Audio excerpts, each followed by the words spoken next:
welcome to our 4th of July party. We're celebrating Independence Day. We're sitting in the backyard with a little bit of a fire, and we're going to read some American documents. We've got a couple books here found in America, documents from the Revolution to the Bill of Rights, and then we also have this book of some of Jefferson's writings. Both of these have the original draft of the Declaration of Independence, which is kind of interesting.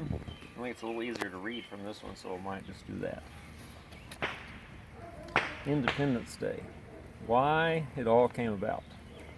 So Jefferson includes a few things that were edited out by some different, negotiating with different interests. So anyway, this is interesting. A declaration by the representatives of the United States of America in General Congress assembled. When in the course of human events it becomes necessary for one people to dissolve the political bands which have connected them with another, and to assume among the powers of the earth the separate and equal station to which the laws of nature and of nature's God entitle them, a decent respect to the opinions of mankind requires that they should declare the causes which impel them to the separation. We hold these truths to be self-evident, that all men are created equal, and that they are endowed by their Creator with inherent and inalienable rights, that among these are life, liberty, and the pursuit of happiness. That to secure these rights, governments are instituted among men, deriving their just powers from the consent of the governed. That whenever any form of government becomes destructive of these ends, it is the right of the people to alter or abolish it, and to institute new government, laying its foundation on such principles and organizing its powers in such form as to them shall seem most likely to affect their safety and happiness.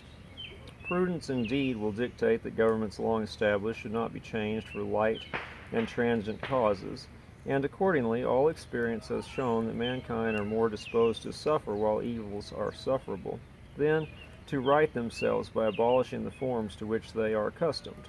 But when a long train of abuses and usurpations, begun at the distinguished period and pursuing invariably the same object, evinces a design to reduce them under absolute despotism, it is their right, it is their duty to throw off such government and to provide new guards for their future security.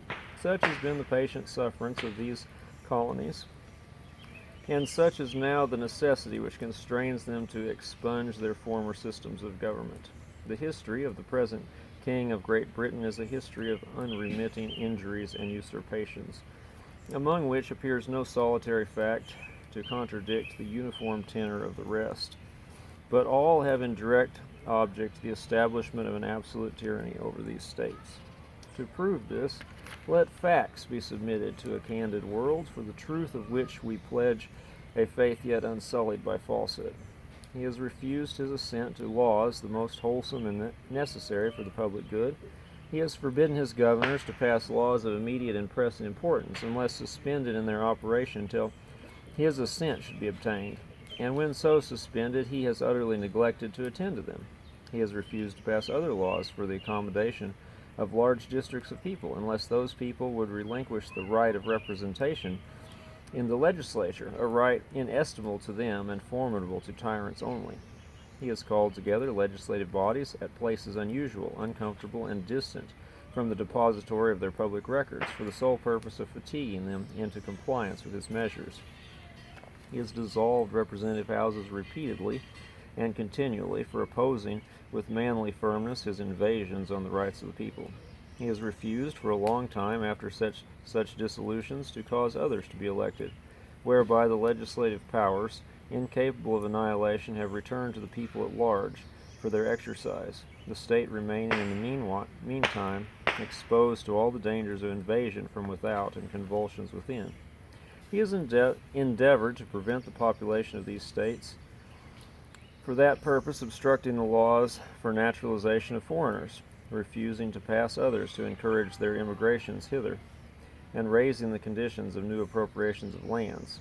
He has suffered the administration of justice totally to cease in some of these states, refusing his assent to laws for establishing judiciary powers. He has made our judges dependent on his will alone, for the tenure of their offices and the amount and payment of their salaries. He has erected a multitude of new offices by a self-assumed power, and sent hither swarms of new officers to harass our people and eat out our substance. He has kept among us in times of peace standing armies and ships of war without the consent of our legislatures. He has effected to render the military independent of and superior to the civil power. He has combined with others to subject us to a jurisdiction foreign to our constitutions and unacknowledged by our laws, giving his assent to their acts of pretended legislation for quartering large bodies of armed troops among us, for protecting them by a mock trial from punishment for any murders which they should commit on the inhabitants of these states, for cutting off our trade with all parts of the world, for imposing taxes on us without our consent, for depriving us of the benefits of trial by jury, for transporting us beyond seas to be tried for pretended offenses, for abolishing the free system of English laws in a neighboring province, establishing therein an arbitrary government, and enlarging its boundaries so as to render it at once an example and fit instrument for introducing the same absolute rule into these states, for taking away our charters, abolishing our most valuable laws, and altering fundamentally the forms of our governments, for suspending our own legislatures and declaring themselves invested with power to legislate for us in all cases whatsoever. He has abdicated government here, withdrawing his governors and declaring us out of his allegiance and protection. He has plundered our seas, ravaged our coasts, burned our towns, destroyed the lives of our people. He is at this time transporting large armies of foreign mercenaries to complete the works of death, desolation, and tyranny already begun, with circumstances of cruelty and perfidy unworthy the head of a civilized nation. He has constrained our fellow citizens, taken captive on the high seas, to bear arms against their country, to become the executioners of their friends and brethren, or to fall themselves by their hands. He has endeavored to bring on the inhabitants of our frontiers the merciless Indian savages, whose known rule of warfare is an undistinguished destruction of all ages, sects, and conditions of existence. He has incited treasonable insurrections of our fellow citizens, with the allurements of forfeiture and confiscation of our property.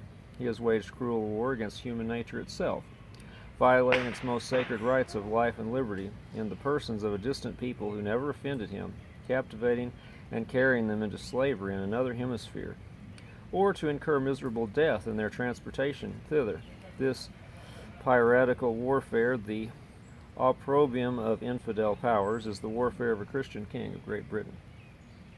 Determined to keep open a market where men should be bought and sold, he has prostituted his negative for suppressing every legislative attempt to prohibit or to restrain this execrable commerce, and that this assemblage of horrors might want no fact of distinguished dye, he is now exciting those very people to rise in arms among us, and to purchase that liberty of which he has deprived them, by murdering the people on whom he also obtruded them, thus paying off former crimes committed against the liberties of one people with crimes which he urges them to commit against the lives of another.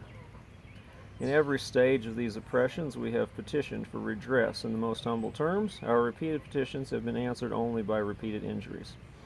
A prince whose character is thus marked by every act which may define a tyrant is unfit to be the ruler of a people who mean to be free. Future ages will scarcely believe that the hardiness of one man adventured within a short compass of 12 years only to lay a foundation so broad and so undistinguished for tyranny over people fostered and fixed in principles of freedom. Nor have we been wanting in attentions to our British brethren. We have warned them from time to time of attempts by their legislature to extend a jurisdiction over these our states. We have reminded them of the circumstances of our immigration and settlement here, no one of which could warrant so strange a pretense. Yet these were effected at the expense of our own blood and treasure, unassisted by the wealth or the strength of Great Britain, that in constituting indeed our several forms of government we have adopted one common king, thereby laying a foundation for perpetual league and amity with them. But that submission to their parliament was no part of our constitution, nor even in idea, if history may be credited, and we appealed to their native justice and magnanimity, as well as to the ties of our common kindred, to disavow these usurpations, which were likely to interrupt our connection and correspondence. They too have been deaf to the voice of justice and constant unity, and when occasions have been given them, by the regular course of these laws, of removing from their councils the disturbers of our harmony, they have, by their free election, reestablished them in power.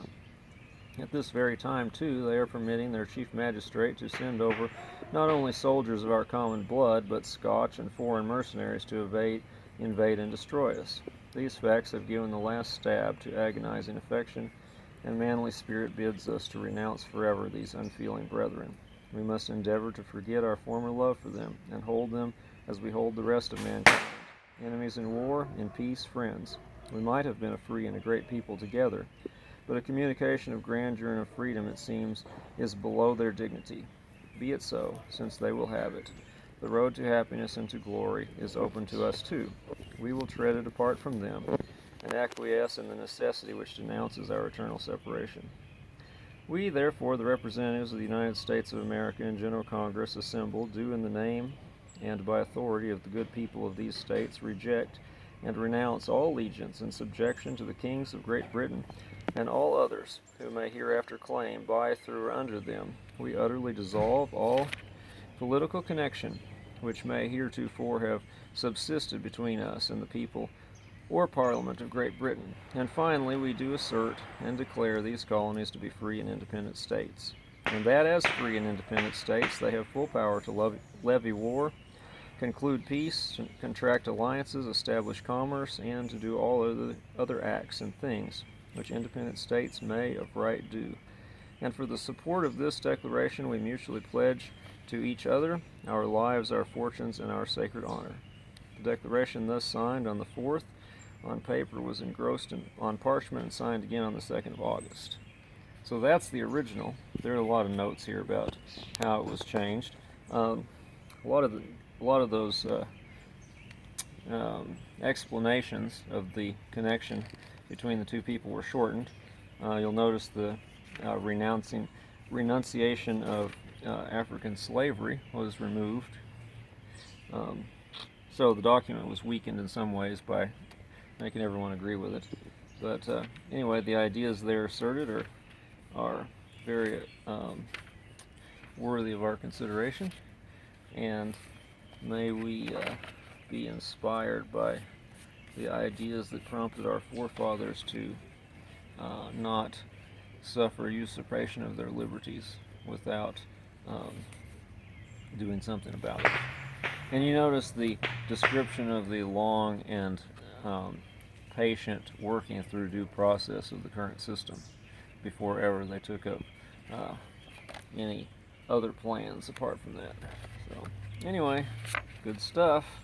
I hope you have a happy 4th of July, and it's not all fireworks, but a little bit of reflection too.